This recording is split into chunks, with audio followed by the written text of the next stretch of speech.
ሰላም ሰላም እንዴት ናችሁ? ሰላም ሰነበታችሁ? ዛሬ አብረን የምንሰራው አዚፋ ነው። አዚፋ ያው በሌላ ቃል የምስር ሰላጣ ማለት ነው። አብረን እንሰራለን። አብራችሁን ቆዩ።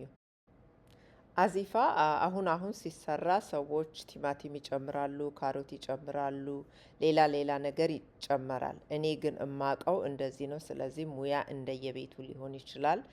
ይሄ ትክክል ነው ያ ትክክል ነው ማለት ሳይሆን ያው ሁሉም ለራሱ እንደሚመቸው አድርጎ ይሰራል ማለት ነው። እኔ ይህንን አዚፋ ለመስራት የተጠቀምኩት እንደምታዩት ድፍን ምስር ተቀቅሎ ምስሩን በመጀመሪያ አጥባችሁ መልቀምም ካለባችሁ ለቅማችሁ ትቀቅሉታላችሁ። ከዛ በኋላ ምስሩን ከተቀቀለ በኋላ ታጠነፍፉታላችሁ። አንዳንድ ሰው በጣም ብስል ብሎ በደንብ ተፈጭቶ ወይም በቃ ተድጦ ነው የሚፈልገው። እኔ ደግሞ እንደዚህ ነው፣ ትንሽ ምስሩ ሲታይ ነው።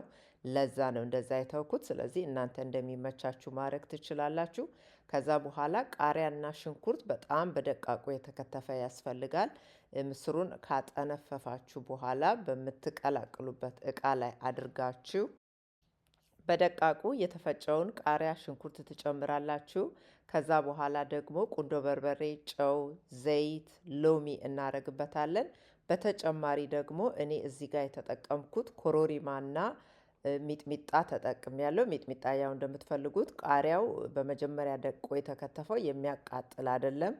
ብዙ ጊዜ ትንሽ እንዲያቃጥል ነው። ግን ደግሞ ልጆች አብረዋችሁ የሚበሉ ከሆነ በጣም እንዳያቃጥል እናንተ እንደሚመቻችሁ ወይም እንደ ቤታችሁ ታደርጋላችሁ ማለት ነው። በመጀመሪያ ምስሩን ከቃሪያና ከሽንኩርት፣ ሎሚ፣ ጨው፣ ዘይት አድርጌ ከቀላቀልኩ በኋላ ሚጥሚጣውን ጨምሬ መልሼ ኮሮሪማና ሚጥሚጣውን አድርጌ በደንብ ቀላቀልኩት። ሁሉንም ነገር ከቀላቀላችሁ በኋላ እንደ በቃው ትቀምሱታላችሁ።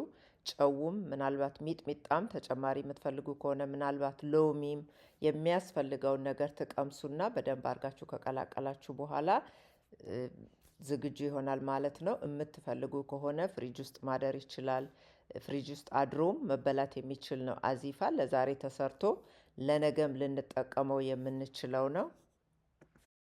አዚፋ እንግዲህ እኔ እንደዚህ ነው የምሰራው። በቀደም ብዬ እንዳልኩት ሁሉም ሰው በየቤቱ የሚጨምረው ወይም የሚቀንሰው ነገር አለ እላይ ላይ። ያው ሙያ አንዱን ቢሰራ ብናይ፣ ሌሎቻችን ደግሞ ወይ ከአንዱ ጨምራችሁ ቀንሳችሁ ለእናንተ እንደሚመቻችሁ አድርጎ መመገብ ነው።